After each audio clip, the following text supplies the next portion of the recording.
आज के समय में मसीही समुदाय में बपतिस्मा को लेकर कई मतभेद हैं। कुछ लोग मानते हैं कि पूरा पानी में डुबोकर इमर्शन ही सही तरीका है।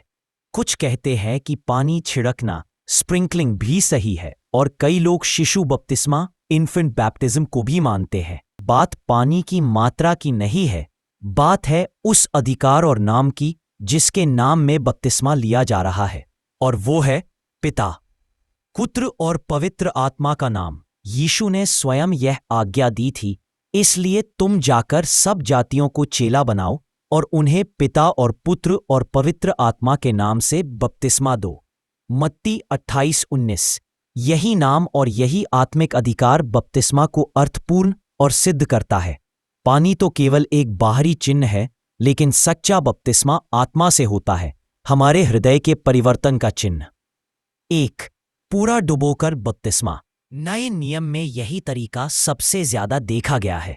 यीशु मसीह को भी यरदन नदी में यूहन्ना बपतिस्मा देने वाले ने इसी प्रकार बपतिस्मा दिया। यीशु बपतिस्मा लेने के बाद तुरंत पानी में से ऊपर आया। मत्ती 3:16। यह तरीका प्रतीक है पुराने जीवन को छोड़कर नए जीवन में प्रवेश का, जैसे कि हम अपने पापों के लिए मरते हैं और मसीह में नया जीवन पाते हैं। 2. पानी छिड़कर बपतिस्मा स्प्रिंकलिंग बैप्टिज्म।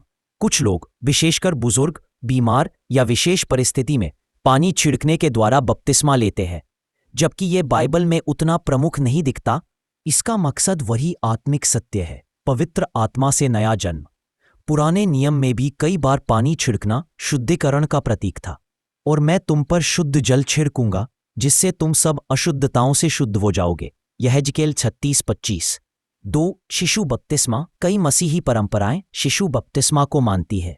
इसका संबंध पुराने नियम की परंपरा से देखा जा सकता है, जब 8 दिन के बाद यहूदियों में लड़कों का खतना होता था, जो परमेश्वर की वाचा का चिन्ह था।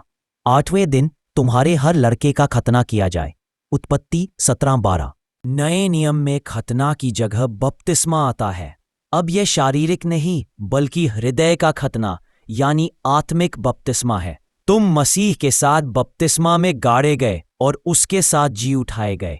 कुलुसियों 2:12।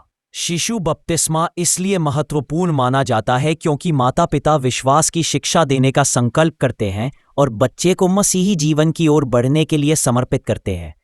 4. पवित्र आत्मा का बपतिस्मा baptism of the Holi spirit. पानी का बपतिस्मा केवल प्रतीक है, असली बपतिस्मा तो पवित्र आत्मा में होता है, जो हमें नए जीवन में शक्ति और मार्गदर्शन देता है। जब पेंतेकोस्त के दिन पवित्र आत्मा उंडेला गया, तब यह पूरी तरह स्पष्ट हुआ। यूहन्ना ने तो पानी से बपतिस्मा दिया, परंतु थोड़े दिनों के बाद तुम पवित्र आत्मा से बपतिस्मा पाओगे। प्रेरितों 1:5। निष्कर्ष तो भाई बहनों, बपतिस्मा का झगड़ा पानी के तरीके को लेकर नहीं होना चाहिए। असल बात है किस नाम में, किस विश्वास में और किस आत्मा से हम बपतिस्मा लेते हैं। पिता, पुत्र और पवित्र आत्मा के नाम में किया गया, छिड़क कर हो या शिशु के रूप में हो, अगर वह विश्वास और आत्मा में किया गया है तो वह सच्चा और सही है।